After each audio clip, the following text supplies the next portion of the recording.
Hello everyone.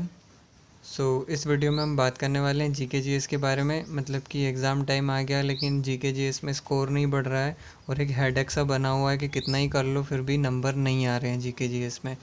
तो देखो, एक बात मैं पहले ही क्लियर कर देता हूँ कि एसएससी एमटीएस में जो इंग्लिश और जीएस के बेस पे मेरिट बनती है और लोगों ने स्कोर किया है और करते हैं स्कोर, इसलिए अच्छा स्कोर वो कर पाते हैं दोनों सब्जेक्ट में।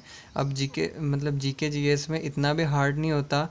माना कि अनप्रिडिक्टेबल क्वेश्चन आते हैं लेकिन इतना भी हार्ड नहीं आते कि कोई मतलब 20 तक भी ना कर पाए। अगर हार्ड शिफ्ट हुई तो भी वो 16 17 15 तक तो कर ही लेता है और इजी में तो 20 से प्लस जा रहे हैं।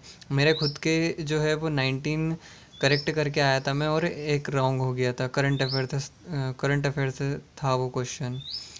सो आपको जीएस में स्कोर करना पड़ेगा तभी आप मेरिट के अंदर खुद को एक्सपेक्ट कर सकते हैं।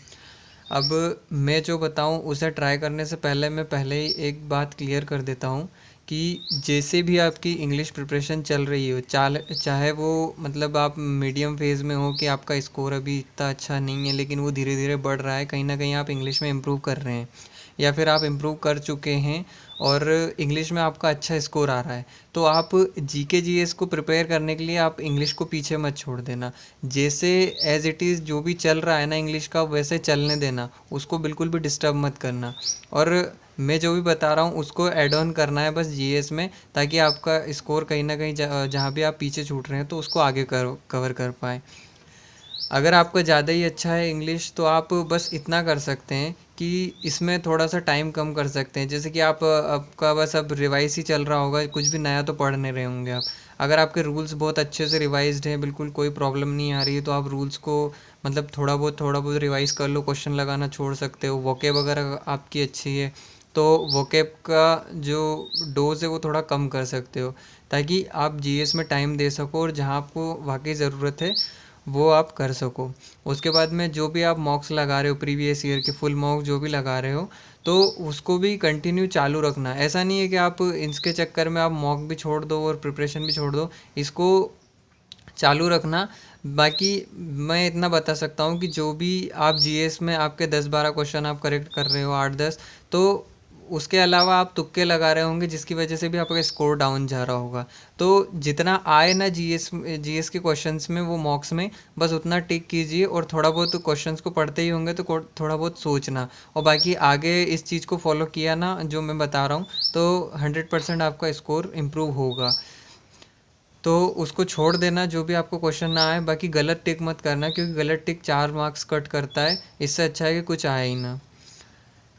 अब सबसे पहले तो आपको जीएस का डर निकालना पड़ेगा कि होगा ही नहीं, अनप्रिडिक्टेबल है अनप्रिडिक्टेबल है, ऐसा सोचना बंद करो।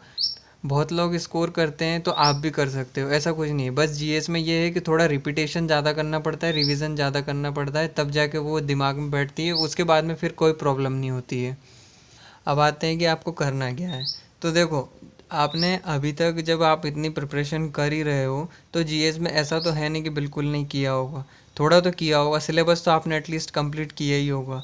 तो सिलेबस कंप्लीट किया है ना, तो उसमें से ऐसा भी होगा कि आपको मतलब ऐसा है कि आपको बहुत सारी चीज़ें आती होंगी लेकिन आप डर की वजह से है ना उस चीज़ को भी मतलब एनालाइज नहीं कर पा रहे हो, और बस अनप्रिडिक्टेबल के चक्कर में बस यहाँ से पीछे छूट रहे हो कि यार इसमें तो नंबर आना ही मुश्किल है, नंबर आना ही मुश्किल है।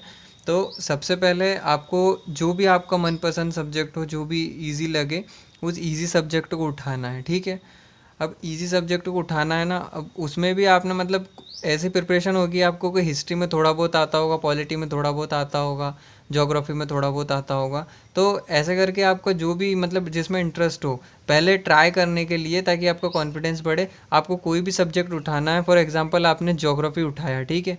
अब ज्योग्राफी उठाया ना, तो उसको जैसा टीचर ने पढ़ाया था, आपने नोट्स से पढ़ा या लूसेंट से पढ़ा या जो भी जिससे भी पढ़ा, एक टॉपिक उठाना है। जैसे कि आपने सोलर सिस्टम उठा लिया, रिवर सिस्टम उठा लिया, तो उस टॉपिक को अच्छे से पढ़ना है। उसका जो भी है उसमें थ्योरी है, जो भी थ्योरी को अच्छे से पढ़ना है, और उसको रिवाइज़ करने का जो है वो रिवाइज़ करने का ट्राई करना है, ताकि वो याद रहे, ठीक है। अब उसको याद करके, और ये एक टॉपिक उठा लिया या 2 टॉपिक उठा लिए, पर एक टॉपिक मैं इसलिए बोल रहा हूँ ताकि एक टॉपिक उठाओ, उसके बाद में उसके डायरेक्ट पीवाईक्यू कर डालो। अब उसमें जितने बने उतने ठीक है। जीएस में पहली बार में तो 50-60% ही क्वेश्चन बनते हैं, बाकी के तो अपने को याद करने ही पड़ते हैं और वो धीरे धीरे कवर हो जाते हैं। तो आपको बस है ना, जैसे कि एक टॉपिक आपने, मैं एग्जांपल दे रहा हूँ, आप अपनी इच्छा से जितने चाहे उतने कर सकते हैं, लेकिन आपका डर भगाने के लिए मैं छोटे छोटे स्टेप्स बता रहा हूँ ताकि आप उन्हें आगे जाके बड़े कर सकें और अच्छा स्कोर कर सकें। आगे जाके आप इनको बढ़ा भी सकते हैं। तो फॉर एग्जांपल आपने रिवर टॉपिक को रिवाइज़ किया, उसके साथ ही उसके पीवाईक्यू कर दिए। अब पीवाईक्यू आपने किए ना, तो फॉर एग्जांपल ये क्वेश्चंस लिखा है, ठीक है, ये क्वेश्चन लिखा है और ये 4 ऑप्शन है। अब यहाँ पे जो है उसका डिस्क्रिप्शन लिखा होगा, ठीक है। तो जब ये क्वेश्चंस पढ़ा ना, तो ये आपका किसी भी चीज़ से ये जो आंसर है वो कवर होना चाहिए। फॉर एग्ज़ाम्पल ये मैंने ऐसे आंसर को जो है वो, ये शादी के कार्ड पड़ा था मेरे पास में, तो इससे मैंने कवर कर दिया। अब जो भी आप ये क्वेश्चन पढ़े ना, उसके बाद में ऑप्शन पढ़ोगे, तो अभी आपने रिवर्स सिस्टम अभी रिवाइज़ किया है, उसके बाद में आप जब ये क्वेश्चन पढ़ोगे तो आपको ऐसा लगेगा कि हाँ मैंने सुना है, या तो आपको ये आंसर आता होगा इनमें से, या नहीं आएगा ना, तो आपको थोड़ा बहुत तो मतलब 2-3 सेकंड तो सोचना है कि यार क्या होगा उसका। फिर उसके बाद में नहीं पता चले ना, फिर उस आंसर को ऐसे अलग करना है और उस वो आंसर देखना है। और हो सके तो अगर आपने 2-3 बार, मतलब 1-2 बार अगर वो बुक के गो थ्रू हो गए ना, पीवाईक्यू बुक के, तो आपको इतना पता, मतलब पहली बार में उसे मार्क कर लेना। और अभी तक आपने पीवाईक्यू बुक स्टार्ट नहीं करी ना, तो पहली बार में उसको मार्क मत करना। कोई मोस्ट इंपॉर्टेंट क्वेश्चन लगे ना, उसको ही मार्क करना। तो ऐसे करके आपको है ना दिमाग को भी थोड़ा सोचने का टाइम देना है। अब ये इतना मैं बता रहा हूँ, इतना टाइम नहीं लगेगा, वहाँ बहुत से बहुत एक एक क्वेश्चन में आपको 5 से 10 सेकंड लगेंगे। तो ऐसे करके आपको सारा जो है पूरा रिवर सिस्टम रिवाइज, मतलब क्वेश्चन उसके कवर कर लेने हैं। अब ऐसा सारे टॉपिक में करना है। अब ये ऐसे भी बच्चों जैसे मत करना कि एक रिवर टॉपिक बस आज उठा लिया, उसको रिवाइज कर लिया और बस अपन 15-20 मिनट में फ्री। ज़्यादा टाइम नहीं लगेगा। बहुत से बहुत आपको है ना, मतलब एक सब्जेक्ट को, ज्योग्राफी को ज़्यादा से ज़्यादा 2 से 3 दिन में पूरा रिवाइज करके उसके जो पीवाईक्यू भी एक बार गो थ्रू हो ही जाना है उससे, ठीक है। ऐसा करके आपको सारे सब्जेक्ट करना है और साथ ही साथ एक सब्जेक्ट वापस से रिवीजन कर देना है, ताकि आपको जब आप ये पीवाईक्यू कवर करोगे और दूसरे दिन आपने, जैसे मान लो कि दूसरी बार आप हिस्ट्री पढ़ रहे हो, ठीक है। अब हिस्ट्री आप जब पढ़ोगे और रिवर सिस्टम जब आप रिवाइज करोगे अपने नोट्स से, तो आपको ये जो आपने जो भी पीवाईक्यू वगैरह पढ़े थे ना, तो ये चीज़ें भी याद आएंगी, ये चीज़ें भी रिकॉल होंगी। तो ऐसे आपका जो है अच्छा बेस तैयार हो जाएगा। तो ऐसे छोटे छोटे स्टेप्स करके, नहीं आ रहा है ना क्वेश्चन, आपने बस बिल्कुल ट्राई कर लिया ना सब कुछ, कि मेरा स्कोर ही नहीं बढ़ रहा है, अब मेरे कहने से बिल्कुल मेरे पे छोड़ के ये चीज़ ट्राई कर लो। छोटे छोटे स्टेप्स से जितना हो सके उतना, ये ज़्यादा से ज़्यादा 2.5-3 मतलब 2-2.5 घंटे तो आपको देने ही पड़ेंगे, और 2-2.5 घंटे से ज़्यादा टाइम लगेगा भी नहीं इनमें, क्योंकि आपका पहले ही कवर है। और मान लो अगर आपको कोई टॉपिक नहीं आता है, सारा चीज़ें तो ऐसे नहीं होगी आपने अगर सिलेबस कवर किया है कि आपको नहीं आएंगी। अगर कोई नहीं आता है ना, तो सिंपल सा यूट्यूब पर डालना, जो भी छोटा छोटा वीडियो दिखे रिवाइज के हिसाब से,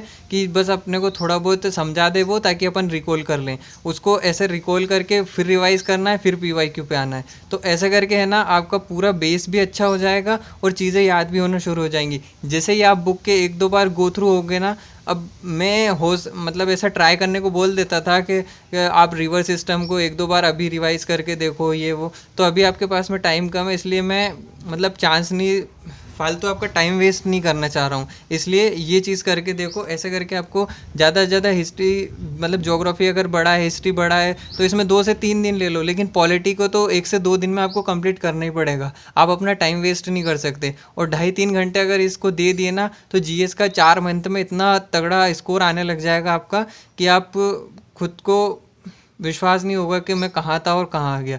चीज़ें याद होने लग जाएंगी, आप रिलेट करना सीख जाओगे कि हाँ ये मैंने ये पढ़ा था, फिर दिमाग में घूमना चालू हो जाएंगी। उसके बाद में अभी करंट अफेयर का मैंने मना किया, तो करंट अफेयर का वैसे तो मैंने चैनल पे वीडियो डाल रखी है, लेकिन एक फाइनल वीडियो और डालूंगा करंट अफेयर की, तो उससे 2-3 सोर्स बताऊंगा और 2-3 सोर्स फॉलो करके ही मेरा जो है वो मैंने 5 में से 4 करंट अफेयर के क्वेश्चंस करेक्ट किए थे।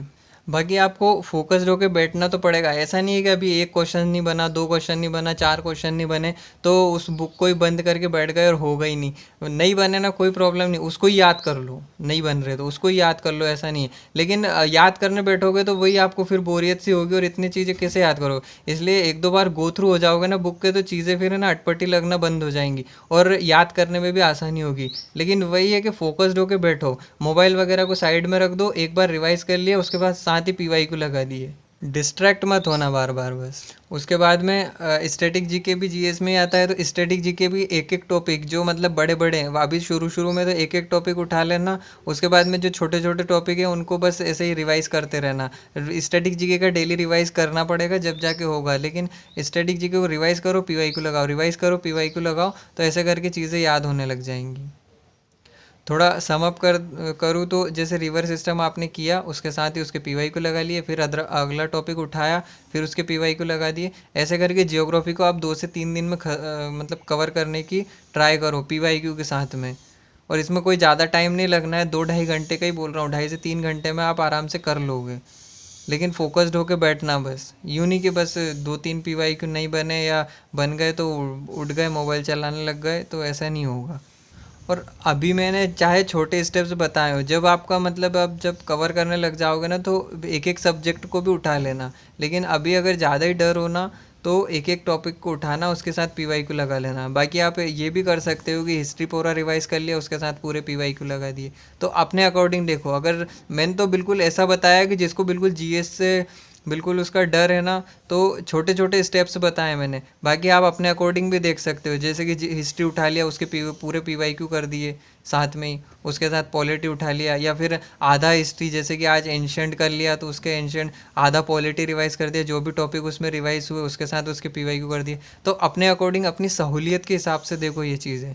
उसके साथ मार्क कर लो चीज़ें कि मतलब कुछ जैसे कॉन्सेप्ट होता है तो वो कॉन्सेप्ट सीधे समझ में आता है। बाकी अगर कोई रटने की चीज़ हुई, जैसे कि दिल्ली सल्तनत है तो उसमें क्या क्या हुआ वो याद हो जाएगा, लेकिन कुछ रटने की चीज़ जैसे कि बैटल वगैरह हो गए तो उसको अलग से मार्क कर लिया कि ये चीज़ मेरे को बार बार रिवाइज करने की ज़रूरत है। तो जब भी आपको टाइम मिले तब उस हिस्ट्री में जैसे कि आप बहुत अब जब 1-2-3 बार रिवाइज कर लोगे ना आप, तो आपको याद होना चालू हो जाएगा। फिर वो बचेगी रटने वाली चीज़ें, जैसे कि बैटल्स हो गई, ट्रीटीज़ हो गई, वाइस रॉयस हो गए, उनके काम हो गए, तो ये चीज़ें रटने की चीज़ें हैं। तो ये बार बार करना पड़ेगा तभी होगी ये। बाकी वीडियो अच्छी लगी हो तो लाइक करना, और जो भी आपकी क्वेरी हो, फीडबैक देना हो तो कमेंट करना, और ऐसे ही यूज़फुल वीडियो के लिए सब्सक्राइब करना। और आपके ऐसे ही काम की, जो कोई फालतू की वीडियोस नहीं बनाता मैं, ऐसे ही काम की वीडियोस और भी चैनल पे पड़ी हुई है, तो आप उन्हें भी जाके देख सकते हैं। Thank you.